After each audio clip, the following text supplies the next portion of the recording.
Muy buenos días con todos. Agradecer desde ya la invitación de la doctora Cintia y del equipo del Vicerrectorado de Investigación y de la Oficina de Integridad Científica.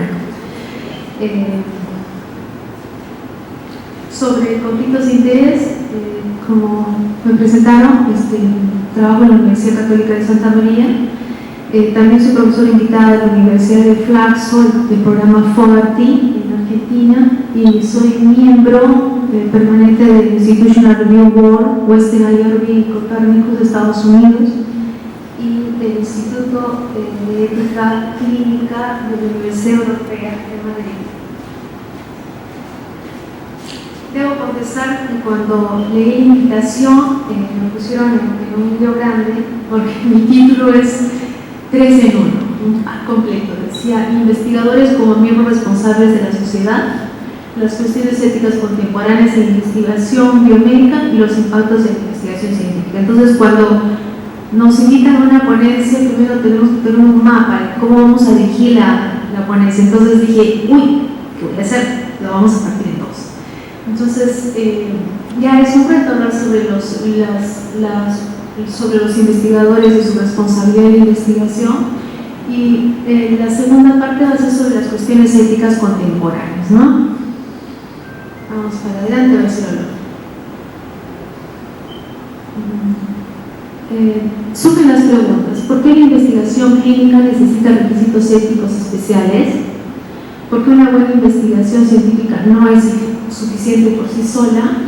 ¿No equivale la buena ciencia a la buena ética? ¿No? Son varias preguntas que motivaron a que uno de los bioeticistas muy importantes de Estados Unidos, Israel Manuel, nos regalara un escrito que contemplaba los 7 requisitos éticos para decir que es una investigación ética o no. Entre los requisitos está la valoración científica, la validez científica, la selección equitativa de los sujetos de estudio, la razón riesgo-beneficio, la evaluación independiente que habla del comité de ética, la toma del consentimiento informado y el respeto por los sujetos de estudio.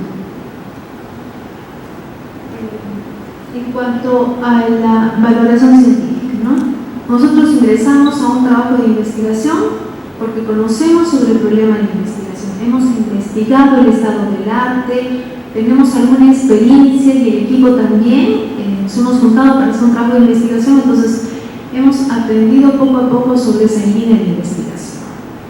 Entonces no es una idea que surgió y vamos a aprender en el camino, ¿no? Entonces tenemos que mostrar alguna experiencia sobre el tema. Entonces tenemos que demostrar el conocimiento.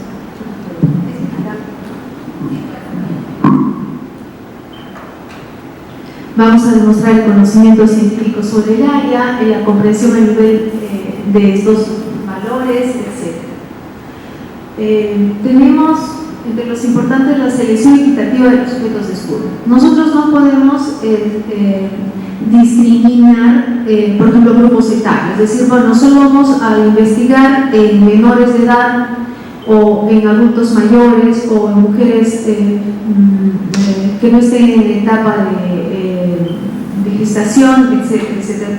Va a depender del diseño de investigación para que nosotros determinemos cómo va a ser esa selección equitativa.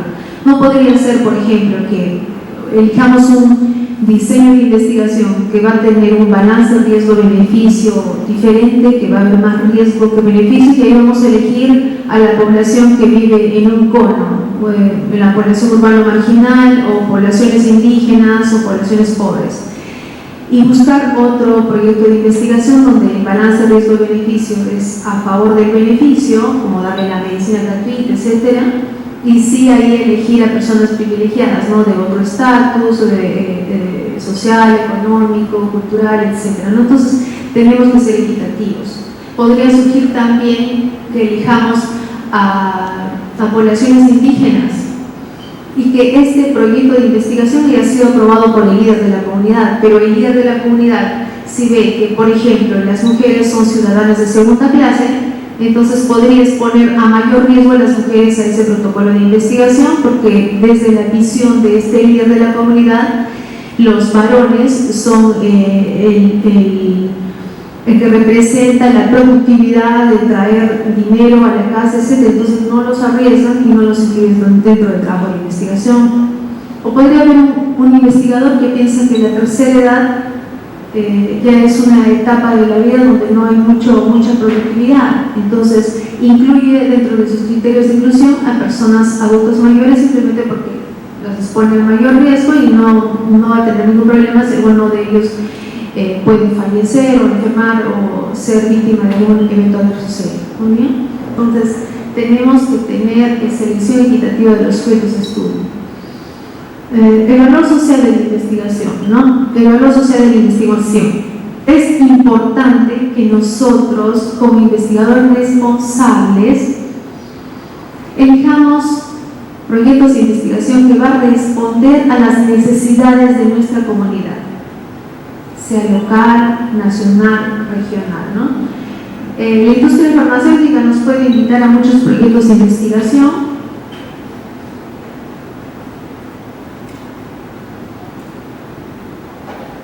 que son atractivos para sus intereses, pero podríamos nosotros balancear esa investigación, es decir, bueno, podríamos hacer trabajos de investigación con la industria farmacéutica, pero también hacer trabajos de investigación que respondan a las necesidades de nuestra sociedad, ¿no?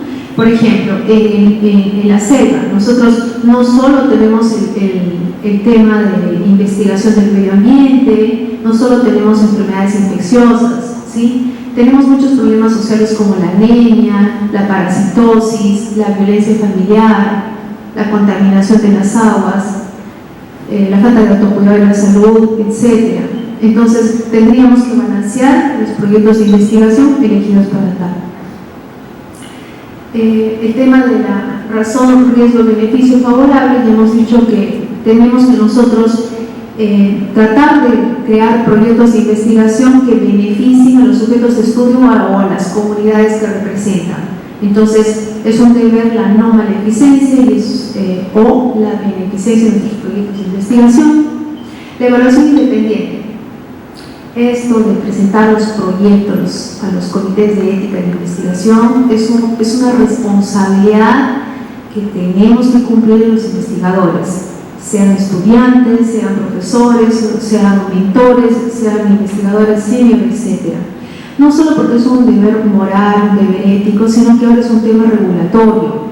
En las revistas donde ustedes publican, les van a exigir, cuando están en el proceso de someter el manuscrito, les indican: este manuscrito, este proyecto ha sido evaluado por un comité de ética, ¿sí? No. Si colocan sí, continúa. ¿Tiene el dictamen del comité de ética? Sí, sométalo. Entonces hay que apuntar ahora el dictamen del comité de ética o dar el código del comité de ética de investigación de lo ya vi en Estados Unidos, por ejemplo. ¿Sí? Y puede seguir desglosando. Si se investiga con sujetos seres humanos, les incluya el comité de ética, pero también el consentimiento informado. ¿Tomó consentimiento informado? Sí, no. Si ponen sí, a veces les piden que adjunten el formato o ahí queda, pero si ponen no, coloca el editor: explique las razones por qué no tomó consentimiento informado. En resumen, ustedes podrían haber hecho bien el trabajo de investigación y a la hora de someter ya los resultados se vieron trabados y no llegaron ni siquiera a subir el artículo. ¿Por qué? Porque no cuentan con los documentos necesarios. Entonces, un consejo sano es que sometan el proyecto de investigación. A veces los jóvenes tienen dudas, dicen: mi proyecto debería estar dentro del comité de ética. Entonces, mejor sométanlo y el comité de ética les va a decir si sí o si no. Muy bien. El tema del consentimiento informado.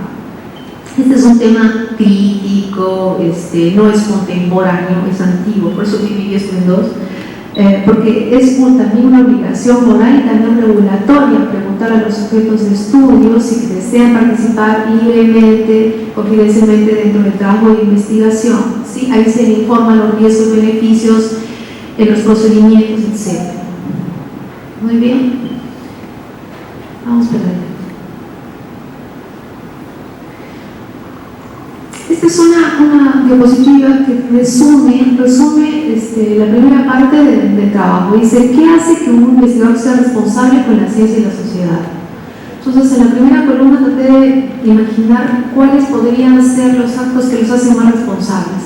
Dice, realizar investigaciones bajo aspectos éticos, que en realidad son pequeñas palabras, pero que son grandes obligaciones, ¿no? La primera es respetar la autonomía de los sujetos de estudio. Entonces, no podemos obligar a que nadie ingrese a un trabajo de investigación, tenemos que pedirle permiso, ¿sí? Eso es respetar la autonomía de los sujetos de estudio, mediante un procedimiento que es muy simple, que es el tema del consentimiento informado. La beneficencia, un adecuado balance riesgo-beneficio, es hacer el bien, vigilar la seguridad en tu trabajo de investigación. Justicia distributiva implica que nosotros no elijamos proyectos de investigación, no ejecutemos proyectos de investigación sin tomar en cuenta que las cargas, los riesgos solo sean repartidos al sujeto de estudio. Entonces tenemos que levantar un poco ese balance para que no lo arriesguemos a tanto y más bien le demos un beneficio. Deberá minimizar potenciales conflictos de interés, que lo ha dicho Percy Herrera ayer y también lo ha dicho el ponente anterior, y el tema de asegurar la privacidad y confidencialidad de los participantes. Esto es muy importante. Ahora, en tiempos de inteligencia artificial, podría haber la posibilidad de que estas bases de datos anonimizadas podrían ser nuevamente conectadas con el autor de los datos. Entonces, tener mucho cuidado.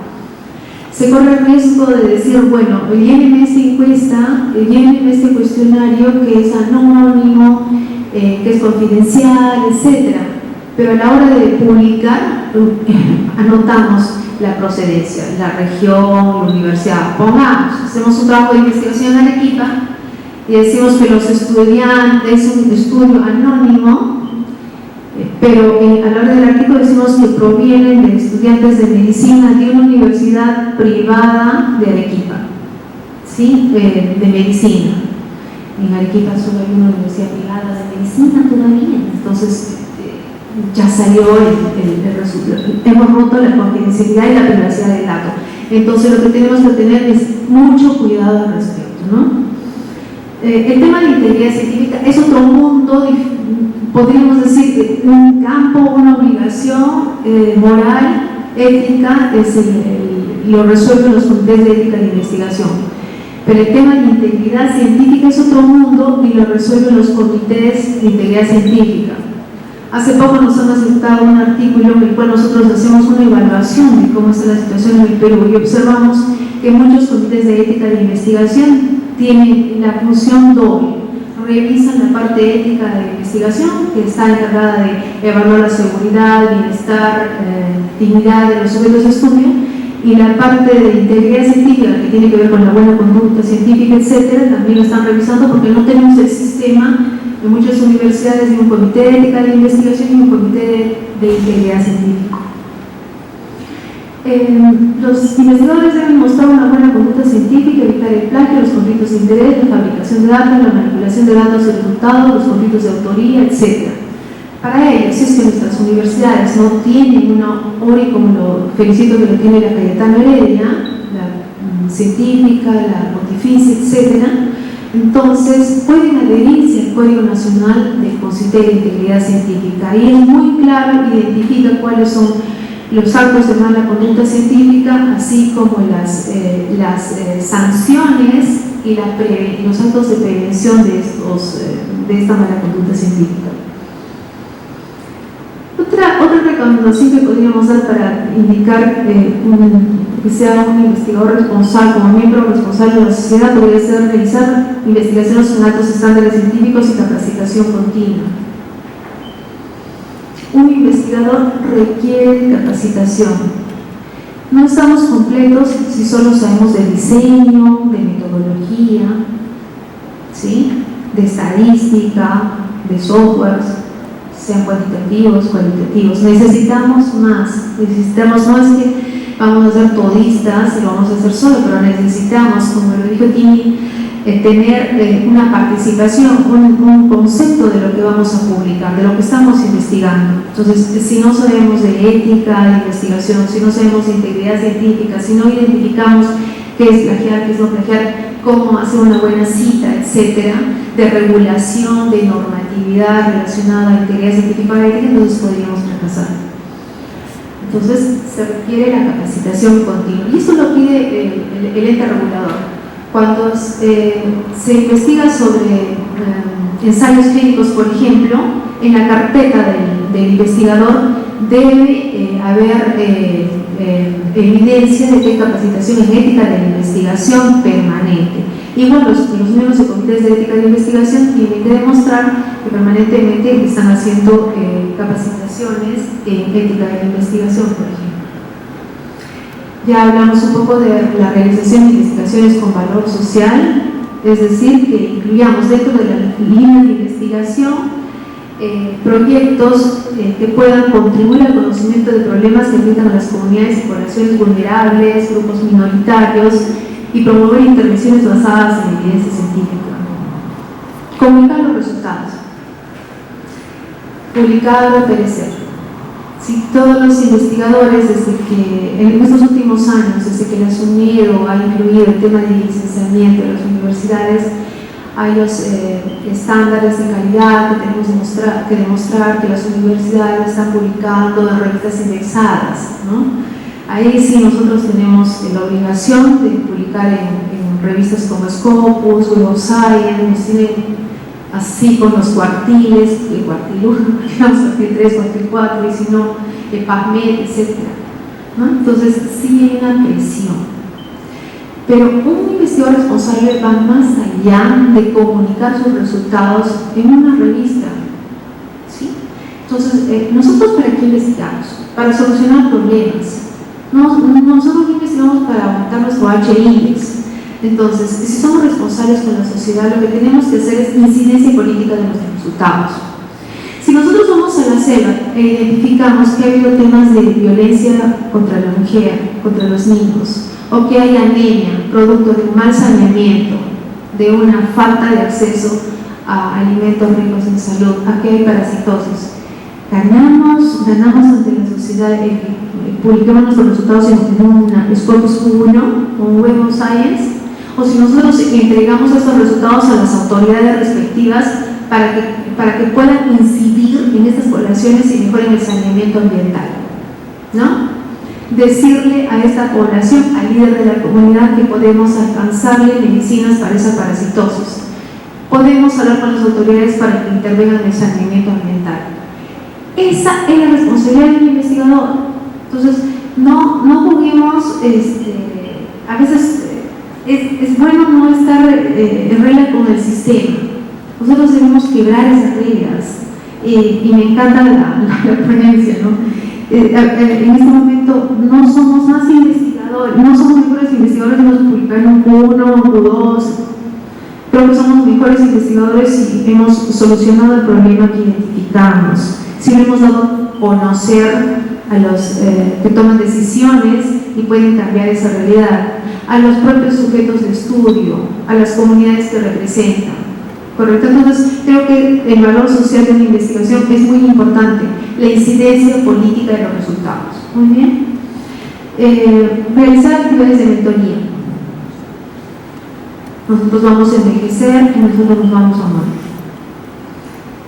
Qué rico es ser investigador y formar semilleros, ¿sí? Ser mentor, aceptar la autoría de nuestros estudiantes, formar, ¿sí? Ganar grants con investigadores de provincias, incluir dentro de los grants a estudiantes jóvenes recién formados y con equidad de género, ¿no? Mujeres, hombres, ¿no? Entonces tenemos que realizar mentoría, porque esos semilleros después van a ser los principales autores y nosotros vamos a ser los invitados.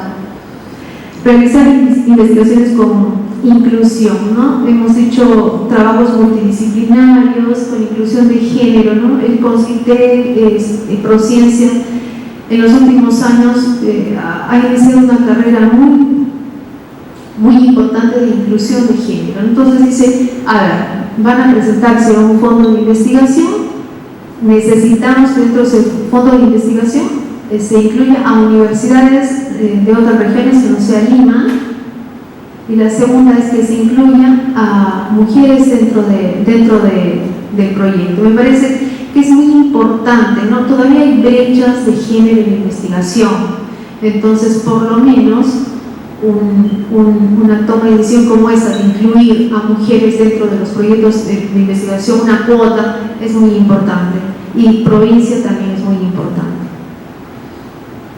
Muy bien, vamos adelante.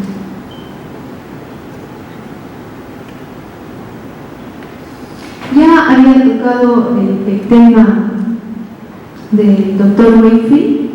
Es un médico que publicó artículos que vinculaban vacunas con el autismo de niños, y las consecuencias fueron movimientos antivacunas. Parece que hubiéramos conversado al final sobre la ponencia, las dos se nos ocurrió lo mismo. Cuando una persona no ligada a la ciencia emite una opinión sin responsabilidad, puede o no tener consecuencias. Entonces, si cualquiera empieza a hablar sobre las vacunas COVID, etcétera, que tenían el chip, que iban a producir aborto, que eran vacunas creadas por Estados Unidos, por Rusia, por China, etcétera, para controlar el mundo, bueno, eso es una opinión personal. Pero si esa opinión la da un científico, ahí es el problema. Entonces, esta ponencia es para hablar sobre la responsabilidad que tenemos que asumir de lo que hablamos, de lo que escribimos, de lo que publicamos, de lo que ejecutamos, ¿correcto? Entonces, si un científico emite una opinión sin responsabilidad, es decir, una publicación científica, sí puede tener serias consecuencias, y esta es una de ellas, ¿no? Él publicó, como ya lo había dicho, un artículo, en realidad varios, que sugerían que la vacuna contra el sarampión, la papera, la rubiola pueden exponer a la regresión del comportamiento y al trastorno generalizado del desarrollo de los niños. Lo ligaba con el tema del autismo. Luego de este artículo, ¿qué pasó? Sí hubo consecuencias. ¿Por qué? Lo dijo un científico. ¿Y dónde? En una revista muy famosa. Luego de este artículo disminuyeron las tasas de vacunación, ya que el mensaje de riesgo de autismo era una gran preocupación de los padres. Entonces los padres dijeron esta noticia, que no solo terminó en un artículo, ¿no? Sientan en el periódico, en algo más masivo, porque normalmente la población en general no entiende no entiende el tecnicismo de los artículos. Entonces fue traducido a los periódicos, a la población en general, y empezaron los problemas con los padres, ¿no? Que tenían mucho temor por el riesgo del autismo. La reacción de la comunidad científica no tardó, llevando a los investigadores, a otros investigadores, a realizar nuevos estudios que refutaron esta aseveración de Wakefield. Wakefield y el equipo, además, no había revelado que mantenía conflictos de interés financieros. Había sido financiado por abogados que habían sido contratados por padres en demandas contra empresas productoras de vacunas. Entonces, además de todo lo que hizo, hubo fraude, falsificó datos para hacer estos artículos. Además, tenía conflictos de interés que no lo reveló. Todos conocemos Lancet, tuvo que retractar este artículo. Esta conexión especulativa entre la vacunación y el autismo disminuyó la confianza de los padres en los programas de vacunación de salud pública, creó crisis de salud pública en Inglaterra y dudas sobre la seguridad de vacunas en América del Norte. Después de 10 años de controversia, el Dr. Wakefield fue declarado culpable de mala conducta ética, mala conducta médica y científica en la publicación del artículo sobre autismo. Estudios adicionales demostraron que los datos presentados eran fraudulentos, entonces hubo además fraude científico. La supuesta conexión autismo-vacunas es quizás el engaño más dañino en los últimos 100 años. El más dañino, ¿por qué? Porque los movimientos antivacunas se originaron luego de estas publicaciones. Y lo pueden ver hasta ahora, esa poca adherencia a la vacuna contra el COVID en estos movimientos. Lancet, cuando hace la retractación de este artículo, indica que esta investigación pues era fraudulenta y que no se había probado nada. Fueron declarados culpables por violaciones éticas, investigaciones invasivas en los niños sin obtener las autorizaciones éticas. Ya hemos hablado que una responsabilidad es el consentimiento informado de evaluación independiente del Comité de Ética. Tergiversación científica informaron que su muestreo fue consecutivo cuando en realidad fue selectivo. ¿Sí? No es un muestreo aleatorio, etc. Y fraude deliberado, seleccionaron y eligieron datos que se adaptaban a su caso. Falsificó los hechos, que es la falsificación es uno de los temas más graves en el tema de la integridad científica. Y vamos con las consecuencias, porque me han pedido que hable de las consecuencias de la mala conducta científica para la investigación y para la sociedad, ¿no? El tema de las vacunas, rechazo a la vacuna, en realidad, para demostrar lo contrario, ¿sí?, de que hay una relación entre autismo y vacunas, también se tuvo que invertir mucho dinero. Muchos investigadores iniciaron nuevos proyectos de investigación para demostrar que Weikel estaba cometiendo fraude. Entonces hubo recursos humanos, recursos económicos, tiempo, etcétera, que se desperdiciaron. Una serie permanente de consecuencias a nivel mundial entonces fue el origen de los movimientos antivacunas. Padres decidieron no permitir vacunar a sus hijos pese a los riesgos de enfermar, y aquello llevó a muchos brotes de enfermedades que podían controlarse con las vacunas. Ya hemos dicho que este es uno de los fraudes más importantes de los últimos 100 años. Entonces, vamos con la responsabilidad ética. Los científicos que publican sus investigaciones tienen la responsabilidad ética de garantizar los más altos estándares de diseño de investigación, recopilación de datos, análisis de datos, informe de datos, interpretación de los hallazgos. Cualquier error, cualquier engaño puede resultar en daño a los pacientes, así como en la causa de ciencia, como en la saga de Weikel.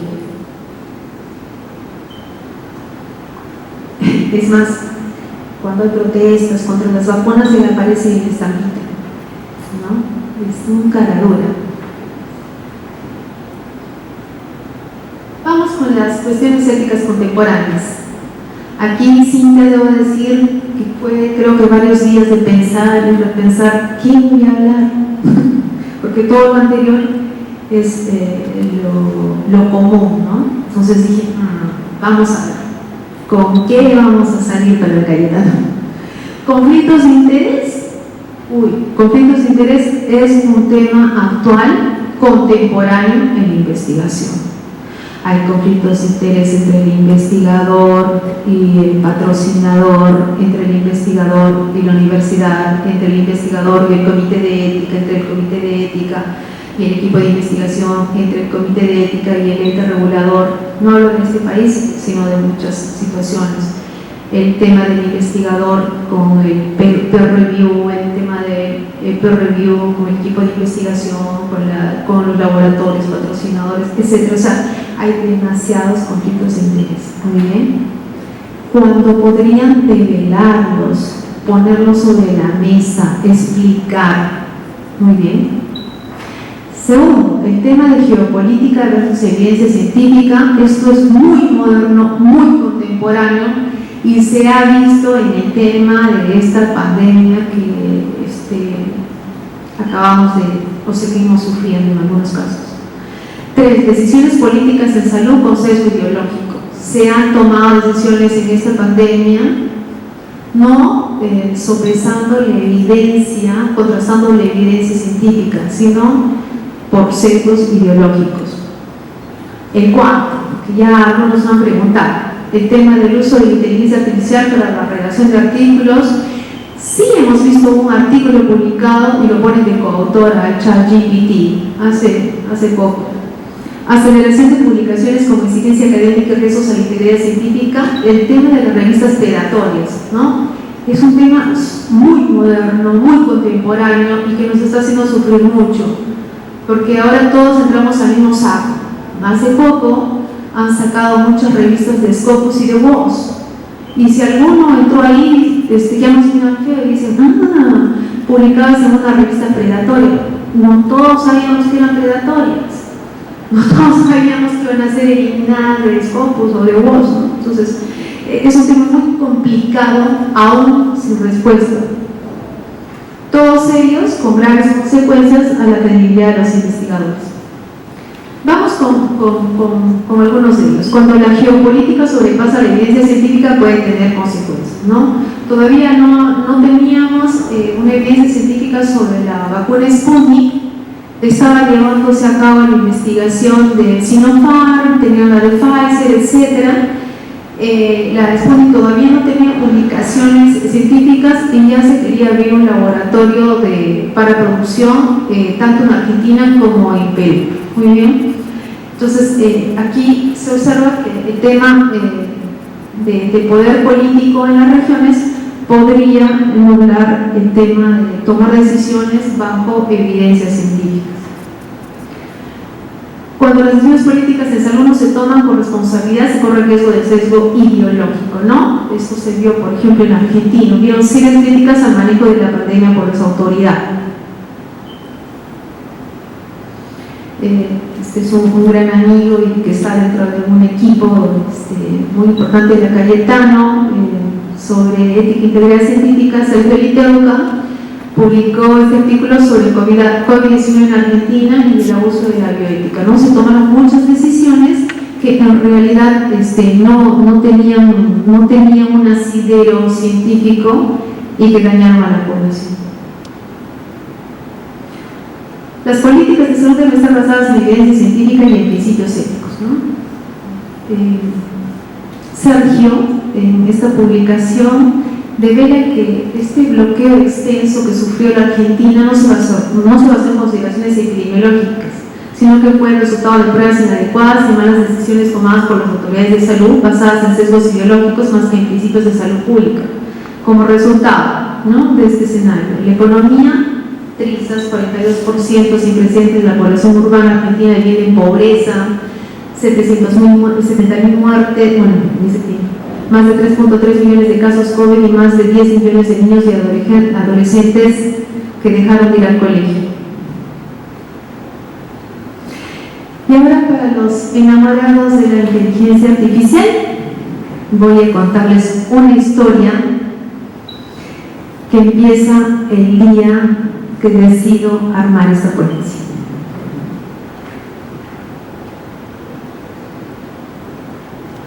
Un tema contemporáneo es el uso de inteligencia artificial en la investigación. Entonces, toda chancona entro a GPT y le digo: ¿tienes información de algún caso de fraude científico llevado a cabo por investigadores en Latinoamérica? Vamos a ver qué me responde.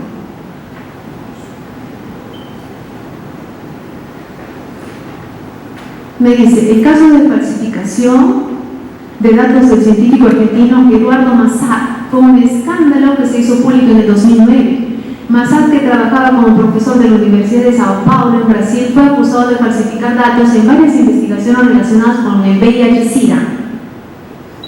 El escándalo comenzó cuando el investigador de la Universidad de Harvard, Marcia Angel, publicó una carta para la revista New York Review Board of Books en la que acusaba a Massad de manipulación flagrante de datos. Angel se refería a un estudio realizado por Massad en el que se afirmaba que el uso de condones no tenía ningún efecto sobre la transmisión del VIH.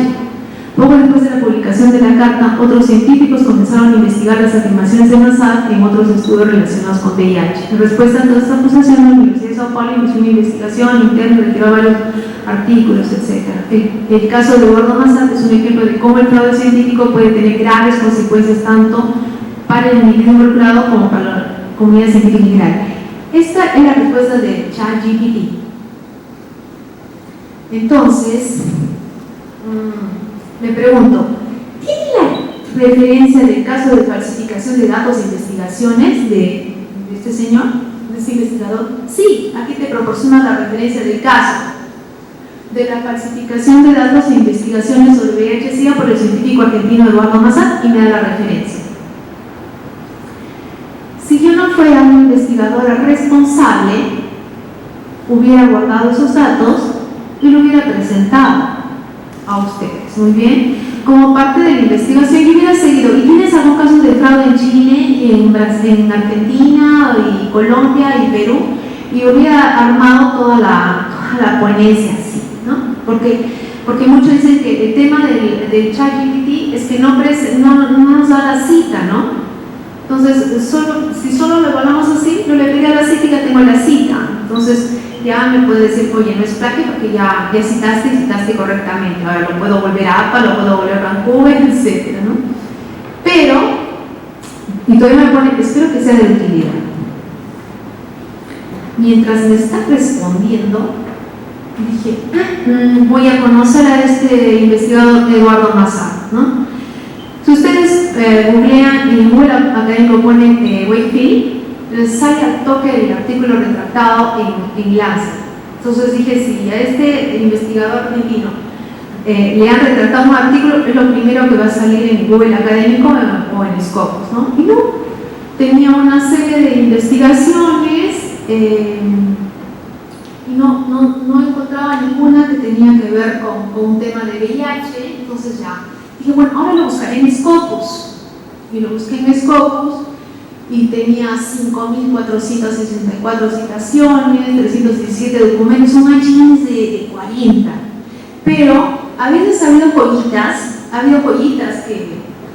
que han tenido buen H-index y recién han cometido el error después de su gran carrera, ¿no? Entonces todavía el termómetro me decía, hay que seguir investigando.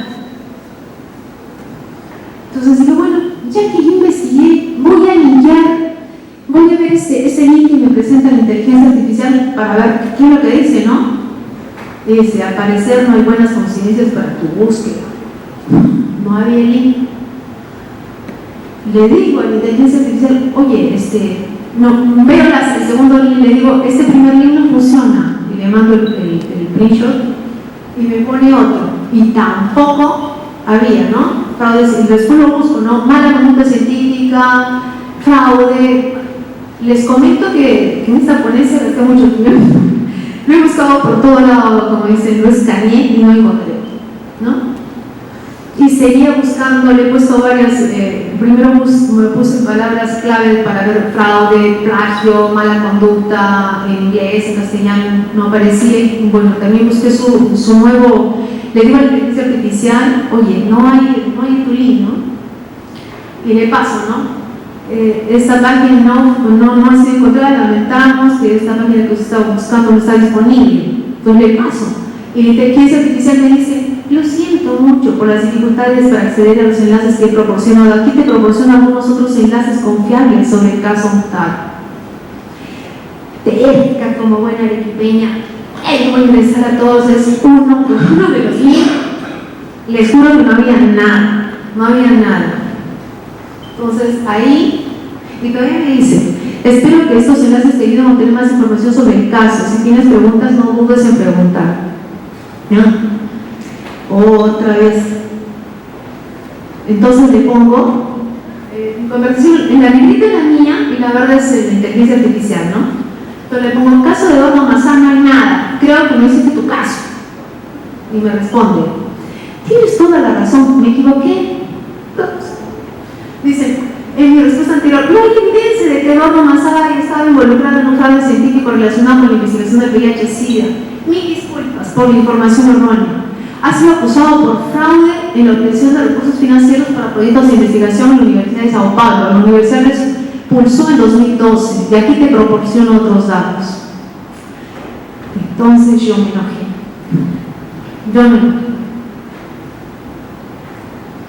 Estás inventando tus respuestas, toda intensa. Y pelea con el chat. Lamento si mi respuesta anterior no fue útil para ti. No invento mi respuesta. Siempre trato de proporcionar información precisa y confiable en base a mi conocimiento y las fuentes de información disponibles. Sin embargo, a veces puedo cometer errores o no tener acceso a la información más actualizada. Si tienes alguna duda o necesitas más información sobre un tema en particular, estaré encantada de ayudarte en lo que pueda. ¿Qué hubiera pasado si yo me presento con el caso de este pobre argentino? Y les pongo al final referencias para que todos ustedes revisen las referencias. En un mes, en un año no me voy a invitar a Cayetano nunca. ¿Por qué? Porque hubiera cometido un grave error. Luego de ese desafortunado encuentro decidí darle una nueva oportunidad, porque tanto se habla de inteligencia artificial que dije tal vez muy elaborado bien la pregunta. A veces no hay malas respuestas, sino que hay malas preguntas. Entonces, elaboré la pregunta de nuevo. No, y aquí. ¿Tienes información de algún caso de fraude científico llevado a cabo por investigadores de Latinoamérica? Sí, desafortunadamente ha habido varios casos. Y entre todos, no, esto ya es para suicidarse. El caso de Carlos Monge Medrano.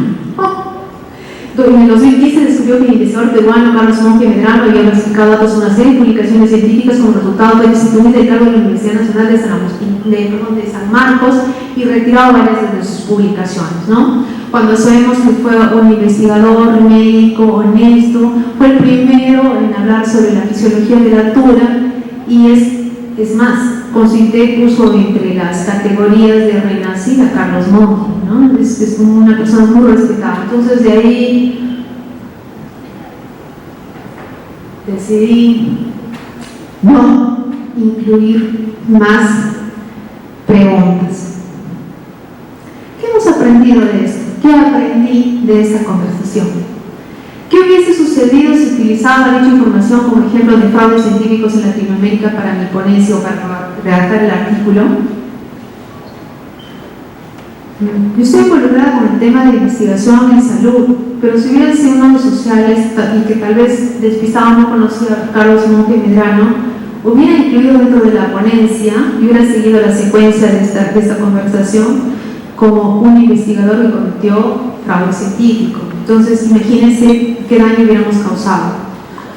Entonces, coloqué este tema del caballo de Troya, ¿no? Puede venir mucha información, pero esa información podría también causar mucho daño. Entonces, tenemos que aprender a filtrar. Entonces, un investigador responsable lo que hace, le da una información que podría ser de inteligencia artificial, pero hay que saber filtrar.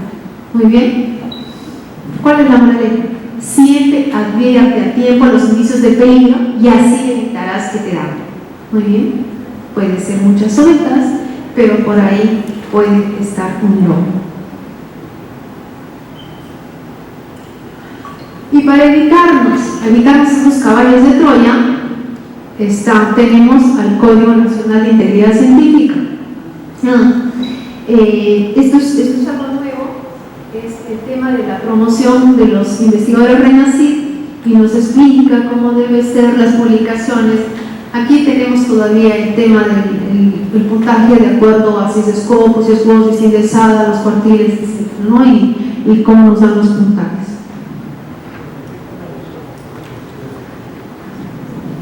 Cómo nos evalúan, cómo nos reevalúan. Entonces el tema de publicación es muy complicado en el Perú. Este es un documento que habla sobre las obligaciones del investigador calificado y nos invita a adoptar buenas prácticas de honestidad intelectual, ética, respeto a la propiedad intelectual, transparencia, justicia en la evaluación de pares, compartición de recursos y conocimientos, supervisión, orientación, tutoría, rigor científico, el desarrollo de actividades de ciencia y tecnología, probidad, confidencialidad, eficiencia, entre otros, y cumplir con el Código Nacional de Integridad Científica.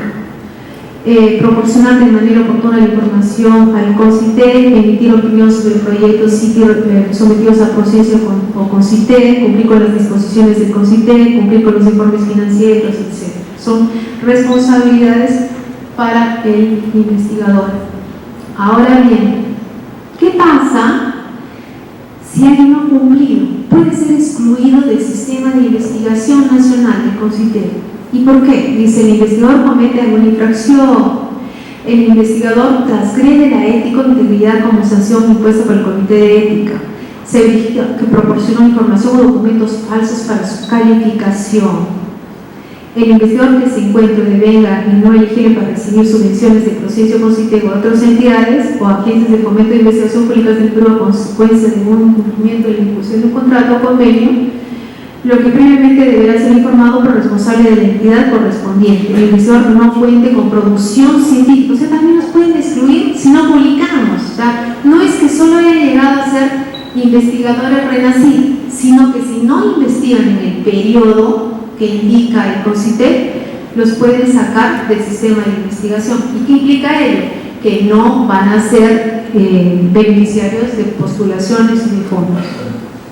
Aquí hay algunas de las buenas prácticas de actividad científica que tienen el código, entonces no quiero redundar. Es importante, en nuestro Código Nacional de Integridad Científica identifica cuatro formas de mala conducta científica. Está la fabricación de datos, que es la declaración de haber realizado procedimientos que no se realizaron o de haber obtenido datos y resultados que no se obtuvieron. 2. Destrucción del experimento. Este es muy nuevo, ¿eh? Hay otras regulaciones que no incluyen esta destrucción como principal, ¿eh? Por ejemplo la de ALEA, ¿no? De Europa, no lo pone como principal.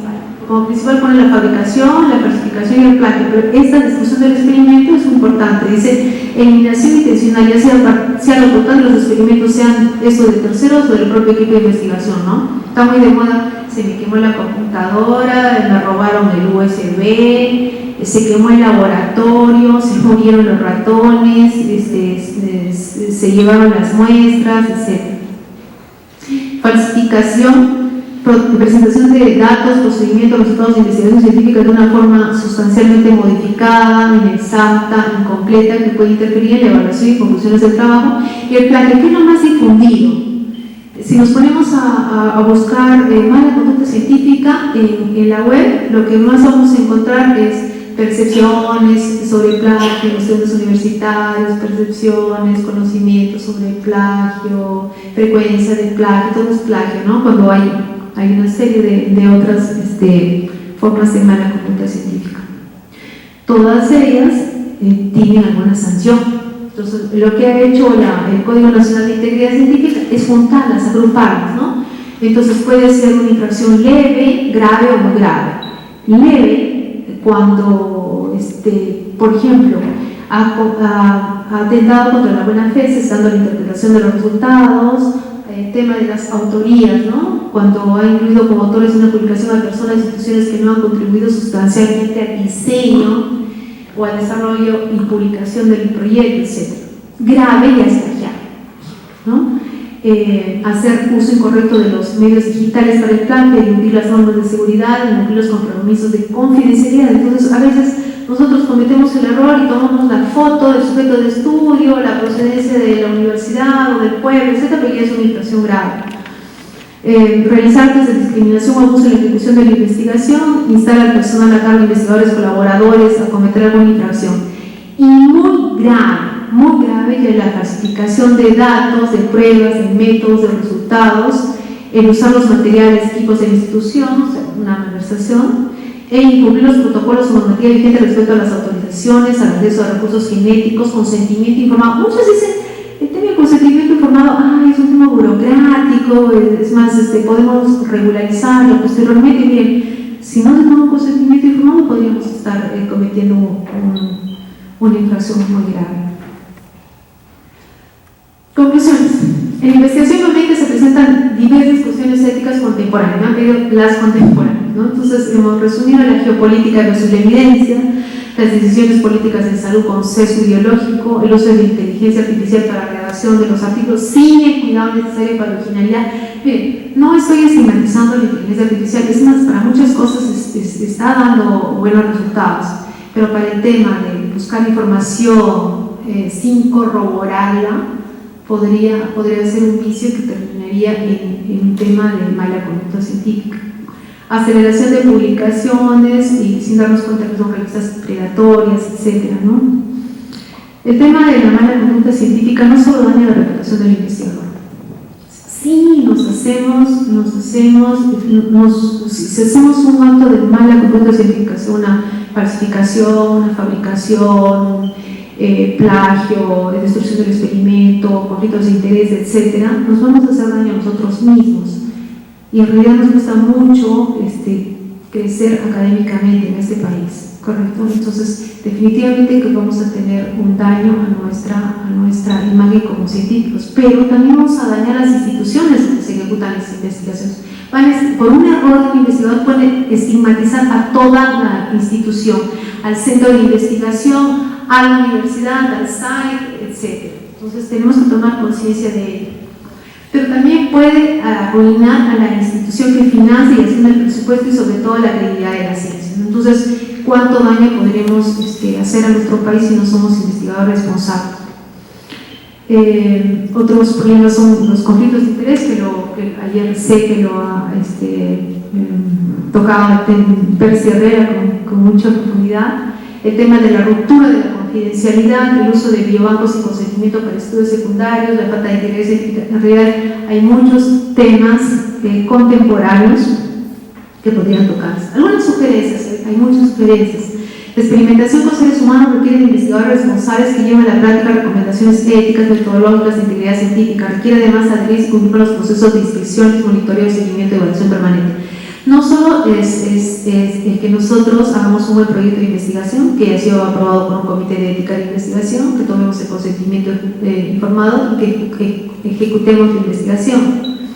Requiere que también nos evalúen y nosotros abrir las puertas para la evaluación.